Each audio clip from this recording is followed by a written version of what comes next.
1908, an event occurred that was really great. Took place in a city called Baltimore, behind the shelter of a hospital door. You see what happened is a lady had a baby, not a no, not a maybe, but yes, she jumped for joy cause the baby was a boy. No one knew it then, but later it would be said that the grace of God had touched this child's head. The young man was born to make history, to reach the highest of heights for all the world to see. I'm here to tell the story, the pride and the glory of the man that ranks first in the legal category. As sure as he's a judge, he was fair and impartial.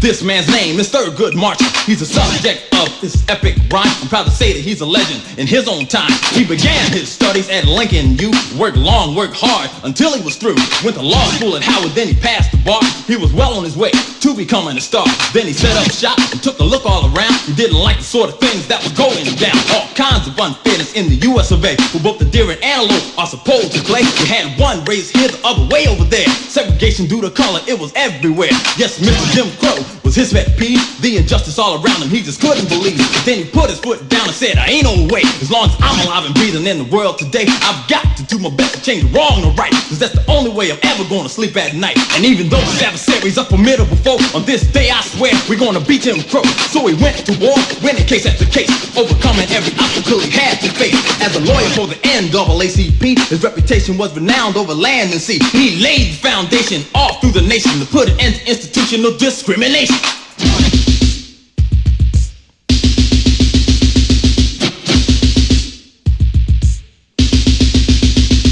He built a list of credentials that was second to none. Will be enough for some people, but he was far from done. Became the 5th Circuit Judge in New York State. Plain to see that he was guided by the hands of fate. But his greatest achievement was still yet to come, cause then they sent him right back where he came from. But it wasn't for reprisal or a reprimand, cause he was headed for the highest court in the land. Cause 1967 was the year, you see, that's when he came face to face with his destiny. Washington D.C. is where he lives today, where he establishes the laws that you have to obey. He went straight to the top, making use of his mind. Lawyer par excellence, he's a one of a kind. So if you're looking for somebody you can look up to, if you need a role model, tell you what you should do, look no further than the Capitol, and there you'll see someone who gave us all in all to help you and me. First and only black man who can make the claim that Supreme Court judge goes before his name. So hats off to Mr. Marshall and the things he achieved. Just another fine example that can make you believe that education is the key that unlocks the door to do everything you want to do in life and more. To keep your head on straight, keep reaching for the sky, cause nothing ever beats a failure except for a try. No one knows what the future has in store for you, but you got to be prepared to make your dreams come true. You get an honest opportunity to show what you got. Mr. Marshall saw to that, so we all my life. Tell you what we're gonna do so we can end this song. When you hear the man's name, everybody sing along. Say, oh, Mr. Marshall. Mr. Marshall. Oh, Mr. Marshall. Say what? Mr. Marshall.